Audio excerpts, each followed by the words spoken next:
And to talk about the alternative for Germany, we're joined by Sergej Sumlenny, Director of European Resilience Initiative Centre, expert in Eastern European affairs and a keen observer of the German politics. Good evening, Sergej. Good evening, and greetings from Lviv in Ukraine. All right, so we've reached you in Lviv. That's good. But we are not discussing Ukrainian affairs this time. We'll be discussing German affairs. So the AfD's rally in essence. So is the AfD still celebrating its huge success during the elections to the European Parliament, or is the party already planning its next steps? Absolutely, they're celebrating it, and they are about to get even more of their success. Because on the 1st September of this year, we will have in Germany elections in several Eastern German regions, in Thuringia and Saxony. And in this region, AfD has gained up to 40% of electoral support during the European elections. So that means that the AfD, if nothing changes, will be the strongest party and most probably will set the prime ministers of the parliaments in these regions. That means that they will have direct influence on the federal policy in Germany, because they will set prime ministers in this region and will have a direct access to the deputies who will go to so-called Bundesrat, which is an upper chamber of the German parliament. That is a huge influence the AfD will get. And they are well aware of that, and they know it, and they already celebrate it, and they know how to use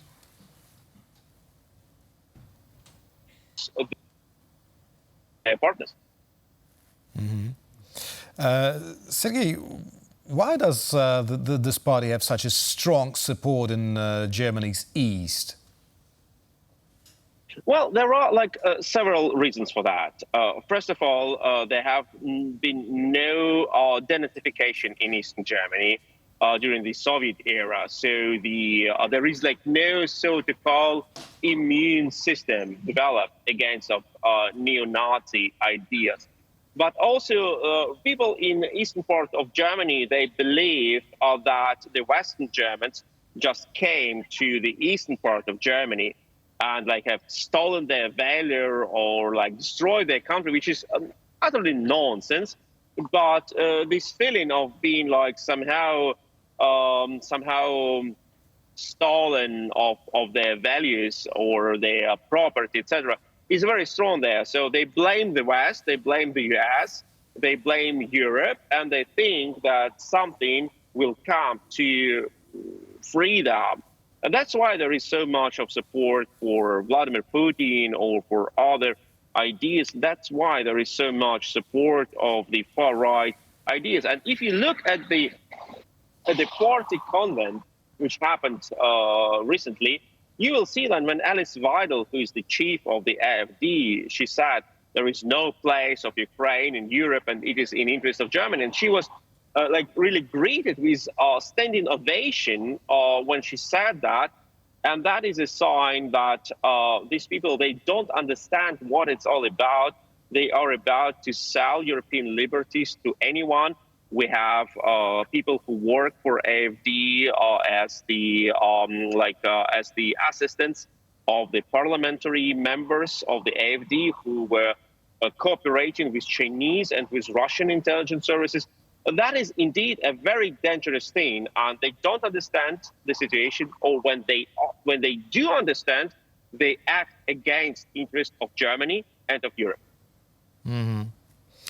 Now, it didn't work today in France, but there used to be this so-called cordon sanitaire, where the rest of the political spectrum unite not to let the far right reach power. So do you think that it may also work for Germany against this, against the AfD gaining pace?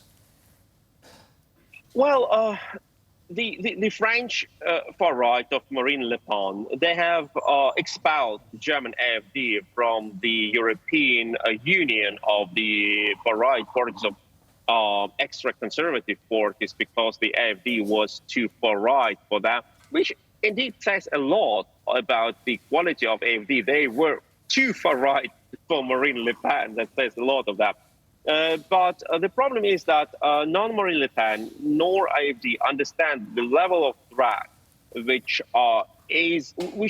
we are facing now. Like, I'm standing now in Lviv in Ukraine, and you can see in the picture, like, I'm standing outside of my hotel because I cannot have light and internet connection in my hotel because of a power shortage. That's why, like, I need to go outside because Russia has bombed all Ukrainian power stations, and that is the goal of Russian Federation. And when the European parties, like far-right parties like AfD, when they say that they want to have a deal with Vladimir Putin, they don't understand the essence of this war. They don't understand that Russia attacks the whole Europe and the whole West.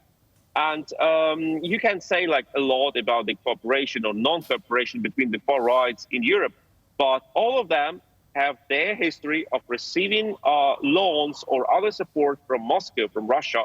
They have never regretted that. They have never said we're sorry. And they are not the defenders of Europe. That's the problem that many voters in Europe just do not see. Mm-hmm. Following this narrative is not that they don't understand what's at stake. They're willingly following their cause, whether it's written in Moscow or elsewhere, we don't know. No, but you mentioned that the AfD was too far right for Marine Le Pen. Well, you know, National Rally one day was way too much for today's Marine Le Pen. The National Rally had to change its narrative to attract new voters, and I'm wondering whether the AfD is willing to follow the same path. Well, the AfD is clearly targeting new groups of voters. We know that AfD is very successful in Germany among young voters. That is actually a paradox because in the typical doctrine of typical understanding of the development of the electoral sympathies, we say always the youth votes progressive and elder voters vote like a more conservative. That's not the case in Germany. I'm not sure about other countries. I'm not an expert, but in Germany, it's not the case. In Germany, AfD is a very effective and very successful among young voters. Why it is so? Because young voters feel to be like somehow that they have lost all the chances.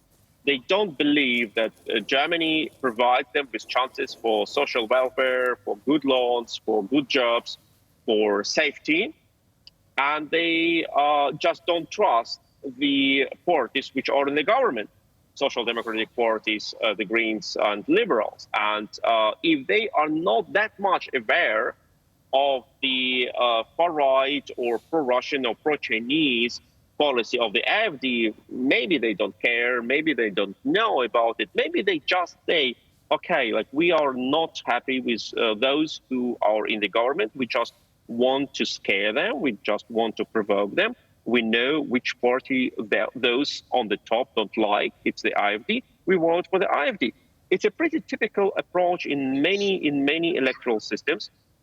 The parties which are against everything, they get support from those who feel not to be heard, like in this political system. And AfD is getting a lot of support among young voters who just want to change the system. And they believe that AfD is the chance to change the system, which is, of course, not. But at the end, AfD gets votes and gets elected and goes into parliament. So AfD gets support of many social groups. Like, you can just divide them. There are like people who are from old German aristocracy of the eastern part of Germany because they think they should have got like compensated for the GDR losses. They have never been. They vote for AfD. The youth says we don't see fair chances to get new jobs. They vote for AfD. People who are scared of migration because they are afraid of their jobs, they vote for AfD. And AfD is practically gets votes for people who are afraid of their future. And that is a huge problem. A party of afraid people. That sounds interesting. Sergej Sumlenny, Director of European Resilience Initiative Centre, expert in Eastern European affairs and, well, expert in German politics as well. Thank you very much, Sergej. Thank you so much.